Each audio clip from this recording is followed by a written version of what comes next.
go. Hello and welcome to Biz Buzz with Bruno. I'm your host, Michael Bruno, always presented by Mads Theater. And today we have a return guest and a brand new guest joining us today. Yay. Please welcome from Groundlings Theater, the lovely and talented Hannah Nies, and the also very, very lovely Bertie Labar.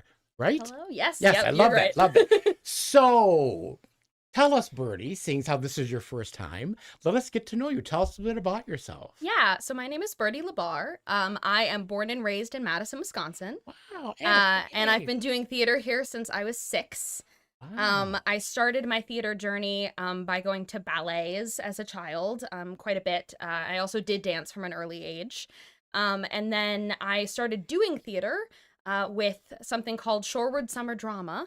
By Lynn Nachum over in Shorewood Hills. And I did that for quite a long time, doing at least 2 shows a summer.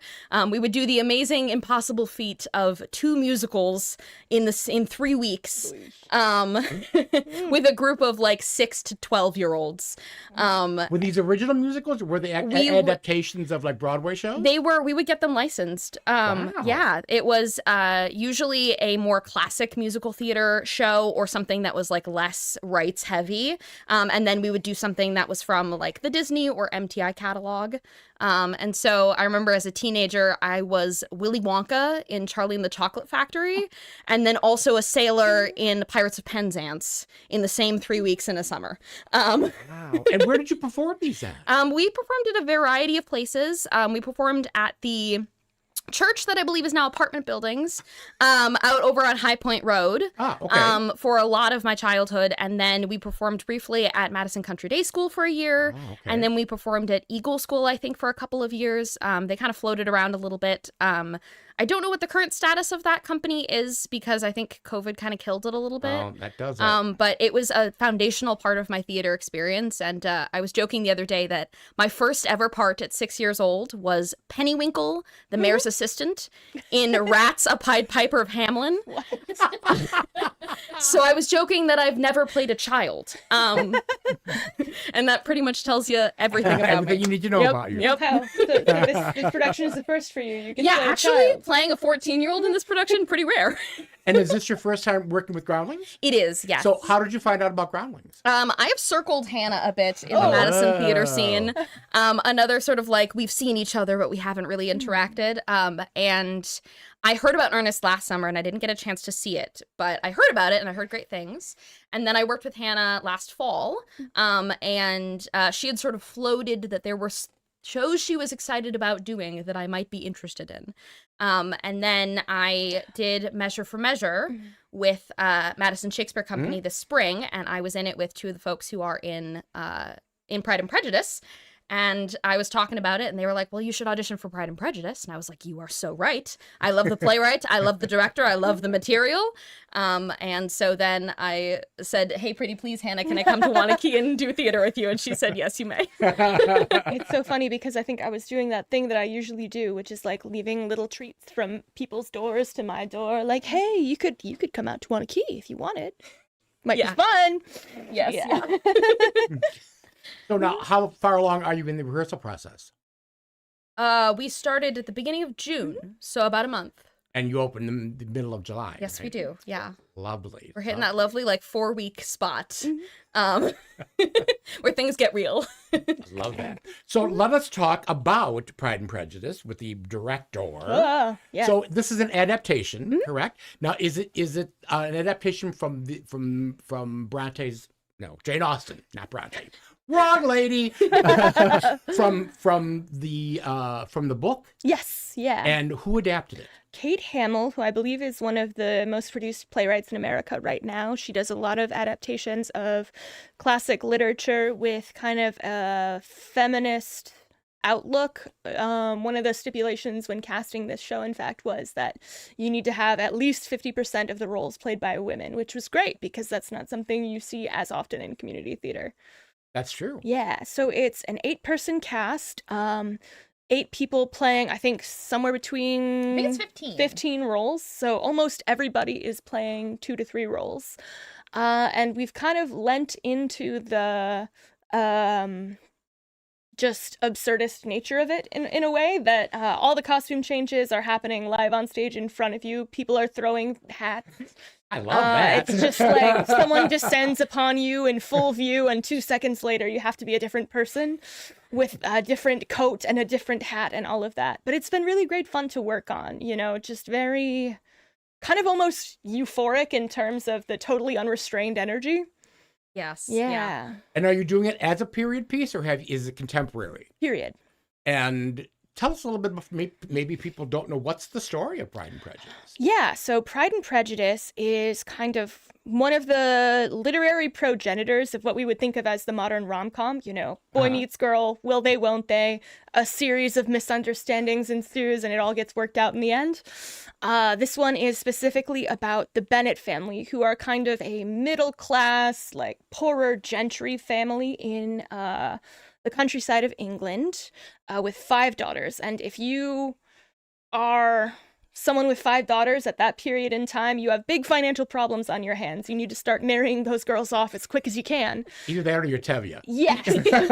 Well, yeah. And then it's Fiddler on the Roof. Yes. So it's kind of about the daughters trying and failing and trying to get married, and mostly about Lizzy, who is the second oldest daughter, who meets a very wealthy man called Mr. Darcy, and they have instant dislike. Or is it? And then we just kind of circle them for a really long time. And I won't spoil it. It's a 200-year-old book, but no spoilers from me. But it's one of those books that, like, there was required reading in high school. Yes. But high school was a long time away from me. I barely remember reading that book. So people might not be as familiar with it. But and you know what? You obviously play more than one character. Yes, I do. What 2 characters do you play? I primarily play Lizzy Bennet, who is the youngest. I will note that in the original book, they have 5 daughters. In the script, they have 4. What do you think that is? Why did they eliminate one of the girls? I think it's purely logistics. I think adding in another person to the show would be insane. That's true. And also because Kitty and Lydia occupy very similar narrative functions. And Lydia is the one who has more plot happen to her. So I think Kate Hamill made the bold choice of being like, we love you, Kitty. Sorry. But Lydia is the youngest Bennet sister, and she is a wild child. She's sort of a classic thing of a little rich girl who gets everything that she wants, but actually isn't really focused on. She is Mrs. Bennet's most of the time favorite. And she has a lot coming to her, and as I've mentioned previously, she is 14. Yes. So that's a very fun challenge, getting to play a Regency teenager in all of her glory, who loves punch far too much. But yes, she's a delight. And then the other character that I play is the opposite end of the spectrum. I also play the oldest character in the show. There you go. Who is Lady Catherine de Bourgh. No, Birdie, we have to do it properly. Lady Catherine de Bourgh! She is announced as such. I'm sensing a theme coming with this. Yes. Her name is Lady Catherine de Bourgh, and she is Darcy's aunt. And also the richest character in the play, and she kind of owns the room of any room that she steps into, and she is an Act 2 addition to the plot, even though she is talked about in the first act. So my line portion about doubles in the second act. And yes, she's absolutely delightful. Yeah, I'm having a lot of fun with her. So, is there ever a part of the play where you have to interact as the 2 characters at the same time? I am very fortunate in that I only have to change between scenes. Oh, nice. I cannot say the same of some of my lovely castmates. Oh, so you don't do your fast change on stage for I do not. Watch? No, I get the luxury of at least a scene in between scenes. Yeah. I will say one of Lydia's crowning moments is the second to last scene of the show. She has a fantastic dramatic moment, and then I get to come in the next scene just shouting Fitzwilliam as Lady Catherine de Bourgh, and it's very fun to finish the show on a high note with her. And you said there's how many other people on the cast? 8 total. Well, 8. I guess we could count Anna. We could count Anna. So the other thing that we've had to do in order to make the costume changes more feasible is our costumer is on stage the entire time. When I broached this to her, she was very enthusiastic about it. She has a silent role as the Bennet's family servant. So she's just there the whole She's time. just there to help people change their as clothes. a servant with a feather duster and like 10 hats in her hands. Yes. Nice. So you said earlier that some of the people that were in Ernest have come back. Yeah. What characters, what actors have come back for you? Yeah, Josh Gibbons was playing all three of the butlers in Ernest, and in this production, he's playing Mr. Bingley and Mary Bennet, which is very fun. He kind of had practice at doing this in Ernest, so it's maybe a little. He's far more experienced than the rest of us. He unfortunately he knows what I'm about in terms of fast costume changes.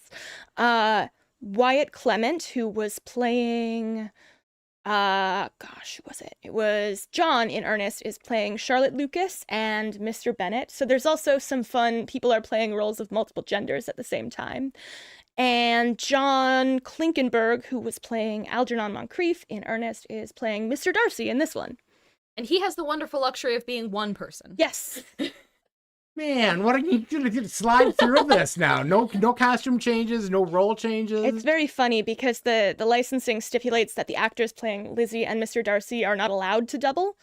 Really? And Mr. Darcy is just straight up not in 50% of the show. We joke that he has the princess track. He just, he walks on, he dances a little. You don't see him for another 30 minutes. It's very fun to have a call sheet day where it's just everyone but John. Yeah. Yeah. He gets an N off. Yeah. But yeah. Bless John. Yes. He's doing a fantastic job, though. He pays for it in other ways. Yes, he does. So when you first came up with the idea of doing this, was the project you always wanted to do? Or was this something that's like, I'm looking for my next project. Maybe I'll look into this. Yeah, so it's kind of funny. This play had its world premiere in 2017, which was the year that I was road tripping to college. And it was being performed at Hudson Valley Shakespeare Festival in upstate New York, which was a very natural kind of pit stop on that road trip. So my mom, she's sitting there, and I stopped over and saw the performance. And we both had such a great time. It was just this insane bubbling energy. Both of our faces hurt because we had been laughing so hard all night. And at some point I turned to her and I was like, I'm going to direct this one day. And now it's 9 years later and we're here. See what happens when you have those ideas? The wheel has come full circle. Ooh, sorry, microphone. That's okay. We do it all the time. We talk with our hands, as we do. So when you had your casting for it, did you have any particular people in mind, like some of your regular people that were in Ernest? Or did you just have an open mind with whoever's going to show up? I really try not to precast because when you do that, I feel like it can be very helpful for certain roles, but then there's always the possibility that somebody comes in who you weren't expecting to see, and then you don't have a place to put them that you think that they would really fit because you did your homework ahead of time. So I tend to err more on the side of wait and see who comes, then do Jenga from there. So, I always hope people will come back, but... And then you're always planting your little candies at the doorstep of people saying, yes, come and audition for this because I want you to be in the show somehow. You can do it if you want. You have free will. I truly showed up with a Chekhov monologue and a dream. And I was like, yes, I've got another one. I was like, I don't care where I am. I just want to be in the show. So what other companies have you worked with besides Madison Shakespeare? I've done 3 shows with Madison Shakespeare Company, 2 of which were Shakespeare, 1 of which was not. I was involved in the technically U.S. premiere of The Blue Comet. And I was a one-night crew person on that show. You were? Yes. See, we've been circling each other. Yes. And then I also have done a show with Madison Public Theater, which is where Hannah and I formally met, doing Dracula with them, which is another Kate Hamill show. So after doing that show, I was like, I got to keep doing Kate Hamill with Hannah. And then I also am on the board of Stage Q, and I have directed for them, I have acted with them, and I recently had a play premiere in Capital Q Festival this June. Yeah. So, very involved. Were you involved with picking the new season? Yes, I am on the artistic committee as well as being on the board. And so I definitely had some help in picking their new season, which was an absolute delight. And we have a lot of really interesting things coming up for Stage Q. We really enjoy continuing to push the boundaries of what we want to do as a company. And I really love our current board, and I think our vision for the future of the company is really bright and really interesting. So good. I'm glad to hear that because I spent many a year helming stage Q in my past Yeah. years. Yeah, that's great. That's wonderful. So now that you're in the throes of this one, because I know you always think 12 steps ahead. I don't know about Yeah. that. Maybe like 2 or 3. Is there anything on your bucket list after this is like put to bed that you're thinking about doing? Well, the next thing we're doing is a world premiere Wisconsin show that I have to go and do homework for after this, I fear. But then I've been thinking about it might be fun to do a musical someday. I don't know, we might be in a good spot for that. We have more of a musically inclined group of, yes, it's Birdie. There you go. I saw that gumdrop fall right in your lap. Yes. I'm doing it again on live TV. No one can stop me. A group of people we've worked with. And so been kind of wanting to do something small and intimate in terms of a musical. I don't know if I'm allowed to say what I've been thinking of. Deb says no. It'll be small and intimate. And It'll be small fun. and intimate. It'll be fun. Yeah. Oh, well, yes. Yes, so the play Why don't you talk about October, Deb? Sure. The play we're doing in October is an adaptation of Agatha Christie's Murder at the Vicarage that I'm adapting. I'm a little scared. It's gonna be fine though. Why are you scared? Well, because I haven't put on my playwriting hat in quite a while. So it's kind of, I'm jumping back onto the horse. Well, you got until what, September? October. Well, that goes up in October, right? Well, yes, but it's a staged reading, so the Oh, benefit it's a of that staged is reading. only 6 or 7 rehearsals, and then just 3 performances. Yeah. So that'll be love. 4 performances. Thank you. Sorry. So let's go back to talk about performances. What are the production dates? You open on the 17th of July, right? The 17th through 19th, and then the following weekend, which I believe is the 24th through the 26th. That sounds accurate. That to me, sounds yes. right. Well, let's just look at the screen. There we go. Ah, Thank you, Brett. We did it. Thanks, Brett.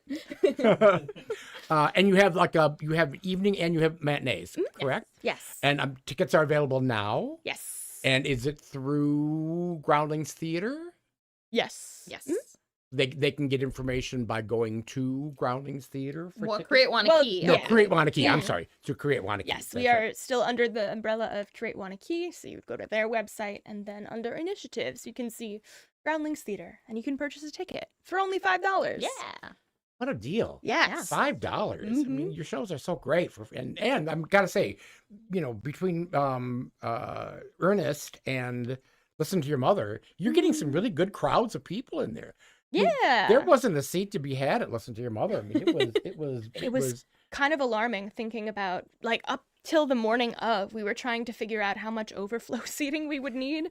So I think the morning of Listen to Your Mother, we were just hauling chairs like maniacs. And I think I lived in the building for about 12 hours on that day. Oh, yes. Well, I hope there will be droves for Pride and Prejudice because I am running around in that audience space, so they will have fun. There's a lot of Lydia right near the audience shenaniganry happening in the show. I just think it's funny the major vibe differences between Lady Catherine and Lydia. Lydia is just always top speed, and Lady Catherine is just in a very stately fashion, processing places. Yeah, I've been describing I've been describing Lydia as she has 2 speeds, one of which is top speed and the other which is she's had too much punch. Because it's really one of the two.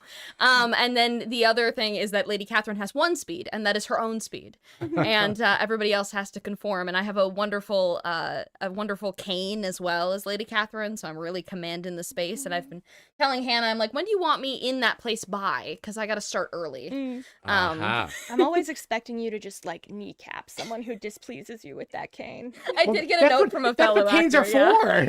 You're gonna have a cane in a play. I think I did get a note from John that he was like, no harder than that, and I was like, great, good to know, thank you. Good. Yes, I'm glad you're so safety minded. And there was a lot of Fitzwilliam. So circling back to your musical career. Have you done musicals lately? Yes, I was in Lizzy with Stage Q last that's year. where I remember you from. Yes, Lizzy. yeah. Okay. So I did see you interview Tess Lenzen as well. Yes. Which was delightful. Yeah, I was in Lizzy with Stage Q last year. That's pretty much the only musical theater that I've done after moving back to Madison after college. But I do have a BFA in musical theater. And I love musical theater, and primarily musical theater was what I did for a long time. I did it in high school, both with my high school. I went to West, and also with VACT and a couple other companies around Madison. I was a CTM kid for a little bit as a teenager, and I also interned for them as a college student. So my heart is definitely in musical theater, although I've done mostly straight plays since moving back to Madison, and I have now grown a lot of appreciation for straight plays, and I love straight plays as well. Is there a musical bucket list role that you've got your set? Oh goodness, so many. I really want to play Mark in Rent. Wow. Yeah. That would be, I would love that. Yeah, I really want to play Mark in Rent. I'd love to play a gender interesting Mark in Rent, as I'm genderqueer myself, and I'd love to bring that. I think he's a very fascinating character, and I'd love to play with that. Catherine in Newsies is a huge dream role for me, just because I think she and I are very much one and the same. I also played Marion Peru in middle school, in The Music Man Jr., and I love that musical, so I would love to be Marion. I also feel like she's one of those like kindred spirits roles for me. And then I'd love to be Glinda in a non-replica production of Wicked. And I say that only because I am too tall for the bubble, so I will never be in a replica production of Wicked. You just have to get a bigger bubble. What are you talking about? I did look it up at one point because I was like, is there a height requirement for Glinda? And yeah, you have to fit into the bubble. Yeah, and I think that is about 3 or 4 inches shorter than I am. Oh dear. In flat-footed, not to mention heels. Oh dear. Yes. So I love Glinda, and someday, perhaps if it is ever licensed, I will get to play her. I feel like I want to see you play Rose Red in Ghost Quartet. I feel like that would be wild. I also love Dave Malloy. That's Yeah. another one. I'd love to play Sonia in Natasha Pierre in The Great Comet of 1812. I honestly, I would play anyone. I have a long time, but I play Maria as well. Or Helene. But yeah, I kind of like the weird musicals. I like the off the beaten path ones. Oh God, Eurydice in Hadestown, also a dream. Honestly, Orpheus in Hadestown. I'd play anybody in Hadestown. Anything else? Give her a role in Hadestown. Worker number 4. Yeah. Worker number 4. It'd be great. They have all the best songs. The Fate who has to play the accordion. You know, I could learn accordion. I have joked that I can't play the Fates except for the one who does the percussion because I play piano and percussion. I don't play accordion or fiddle or anything like that. So I'm like, I could play the triangle as a Fate. I could be the Fate who plays the triangle. But you play piano. Yes, I do. So you can easily pick up an accordion. Hey, you know, it's another skill. I gotta add that. Basically, you just have to do this instead of this. Yeah. Are you a contralto? That's the question. That is hit the that question. low E? Yeah, I can't. Okay. That's the short answer. Unless I wait a couple years and my voice drops. There we go. Yeah. Who knows? The like second mid-20s vocal puberty really is wild. Yeah, I'm waiting for it. It's coming for you. It's gonna happen. Mm-hmm. Age will creep up on you. Trust me, I know all about it. So speaking of that, will we ever see you trod the boards again, Hannah? Are you like only going to be directing and producing shows from now I'm on? shy. You are not shy. Get out of town. Get out of town here. I don't know. I feel like maybe someday if something were to happen that I would really want to do, then I would go out and audition. But I feel like I would not want to be in a Groundlings show because it would be kind of a conflict of interest, you know? And you'd have to hand it off to someone else to direct. And that it would have to be the right person and the right show. So maybe. I don't know. You could write yourself a show. I could. You could. But then who would direct it? Hello? Who? Well, yes. Okay. All right. Duh. I'll write it down. I'll write it down. Who directed you on stage for the very first time when you were just a little bit, little thing? I had like 2 lines and I was like, Mommy, I saw a gay person in school. This was... Oh, I've heard about this. But you did it so well. Truly, And a star was born at the Bartell Theater. that was the most intimidating audition to be in because it was all people like who were actually adults and there was one child role and I was the only kid who came and I was like, okay, maybe I can get it, maybe not, I don't know. Maybe they have like a really short adult somewhere. I was 8, so I had no idea how anything worked at all. Wow, you were just 8 years old. No, was I 10? Probably 10. 8th grade. Oh, 8th grade. God, still had then you no were idea how 13 anything then. worked. Yeah. Yeah. You know, time is You weird. played 8 very convincingly, though. It's week 4 of the rehearsal.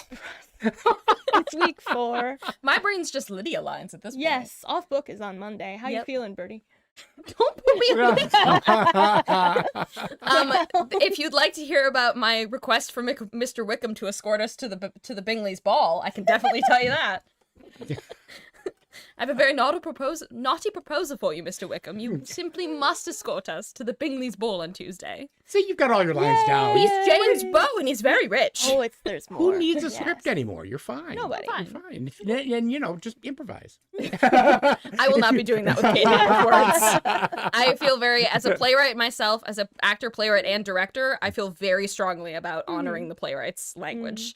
That's one of my main things as both an actor and as a director, because as a playwright, I know that a lot of work goes into choosing things specifically, and I do not want to mess up the playwright's words, even if it's very hard sometimes to remember them. Sure. She's a good student.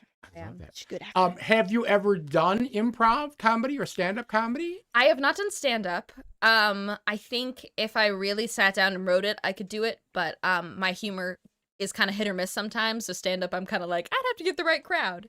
But I have done improv. I took an improv class in college where we created our own form.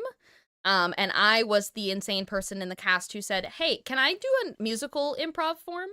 And my teacher was like, if you can find an accompanist who's willing to come at 8 a.m. and do that. So I did. I don't know if he knew what he was signing up for, but I found him.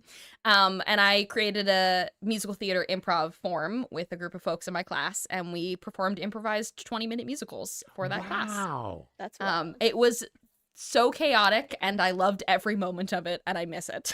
So did you have people call out like subjects or a musical theme? Yeah, so we had a couple of cards that we'd have audience members pick. So we'd like lay them out like a playing cards, and we'd have them pick. And they had things like genre or time period, like an era of musical theater on them. We had some that were composer specific, so Sondheim, Andrew Lloyd Webber. We had like Golden Age, contemporary. We had like concept album, and then we would have them shout out a title, and then we would work from there. So the form was sort of like, what kinds of songs are we going to do when, and what the general arc of it is, and then we would have the audience pick the genre and the title, and then go from there. So we ended up with a Golden Age style musical about a town that was all Lego people on the edge of a cliff, and the town was falling into the ocean, and they had to figure out what to do about it. But we were all Lego people, so we had our hands, you know. Yeah, it was very funny. And then we had one that was a concept album in the style of Sondheim, so very company.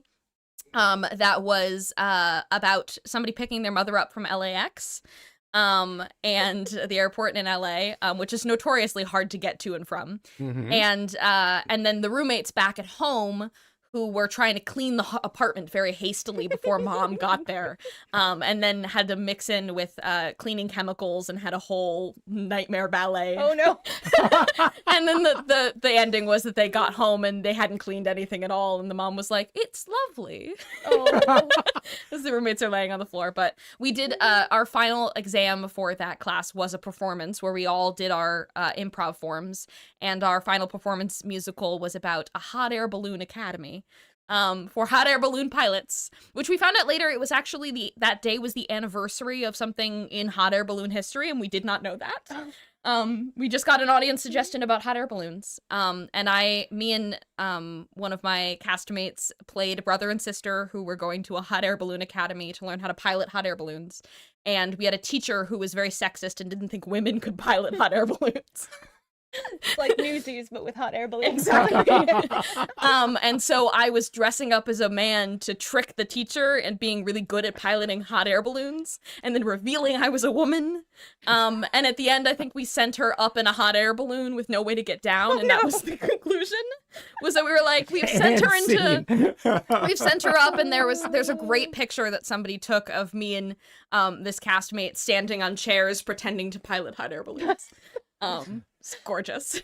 That sounds like a riot. And that's tough. It was, and that's really, really tough. And it's hard enough just doing improv, but to actually do it with music and coming up with staying within that theme, you have to have a really wonderful number one piano player who can just, on the fly can come up with something. And then I'm assuming you're composing your own lyrics off the top of your head. Yes, yeah, it's all off the top of our head. We had a lot of rehearsals that were dedicated to just how do we come up with a song fast and efficiently, which was a great thing because I also write musical theater as well as just being a playwright. And I think I was writing musical at the time, and I think that it really helped me like hone in on the key parts of musical theater on the fly.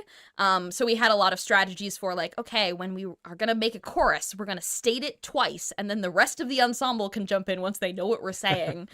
Things like that. And a lot of structural rehearsals that were just about, can we all come up with songs where we wouldn't even do a plot. We just come up with musical theater songs.